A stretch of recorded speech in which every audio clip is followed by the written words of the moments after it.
Hi, my name is Lexi Lichtenberg, and I'm going to be persuading why standardized tests should not be used in college admissions decisions. I have three main points. My first point is that these standardized tests, such as the SAT and ACT, do not show students' work ethic or overall long-term study habits. My second point is that these tests favor students with families with higher socioeconomic statuses.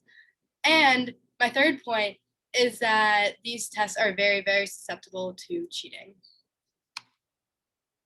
This is just a fun little comic to get us started, but basically most students are cheating to get into prestigious universities, Ivy Leagues like Yale. And in this little fun picture, someone cheated to try to get into Yale, and instead they're going to jail. Just a little background on the SAT and ACT. These tests are a significant part of US colleges and just the overall admission process. And it is often more significant in colleges that are more selective, competitive, higher rated, have better statistics and stuff like that. And that was found by a college admissions counselor at the Manhattan Review in 2017. And just essentially more selective institutions put more emphasis on the SAT and ACT in their admission processes. And they often have lower acceptance rates, and they're just better for certain majors, and they look better when trying to get jobs and stuff like that. They just want their students in a certain percentile of test takers to look better on their stats and just to get more students that work hard to get to their school. This was also found by the College Admissions Council at the Manhattan Review in 2017.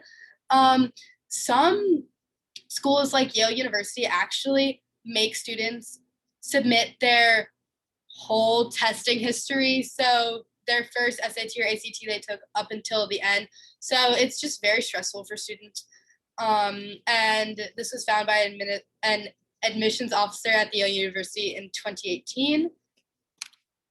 Basically, my first point is that standardized testing say very little about work ethic or long-term study habits. So basically, these tests are just designed to predict first-year college grades. It doesn't predict graduation rates, pursuit of graduation degree, their placement in college classes for advising purposes and stuff like that. However, class rank and GPA have been shown to be better predictors of these. And this is shown by Don Heller, the director of Penn State Center of Study of Higher Education in 2010. And moreover, these tests are to show the quote unquote readiness of students for college.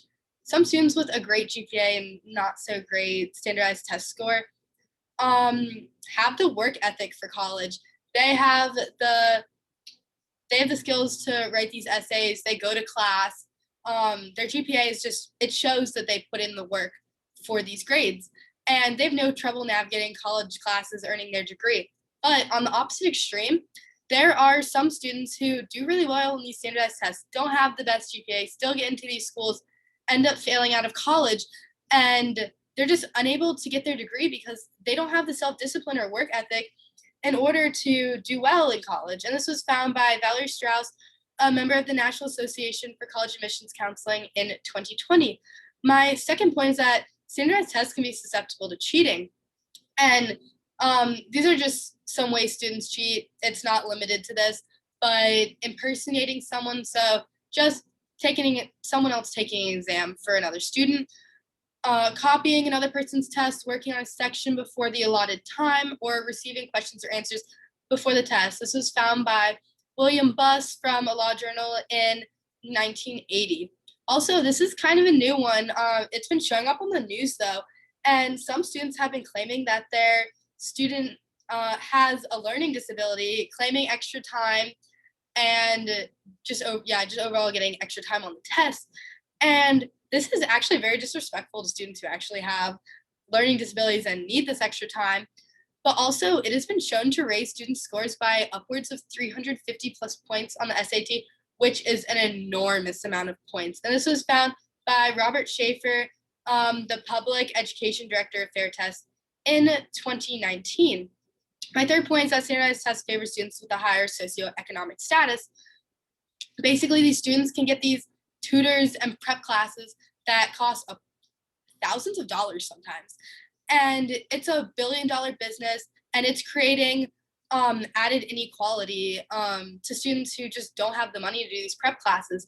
These tests show the readiness for college, but it's just whose parents have the money to get these classes. This is found by Ezekiel J. Dixon-Roman, an associate professor for the School of Social Policy and Practice at the University of Pennsylvania in 2019. Also, these tests cost a lot of money to take. Some students just can take the one test that their school offers for free.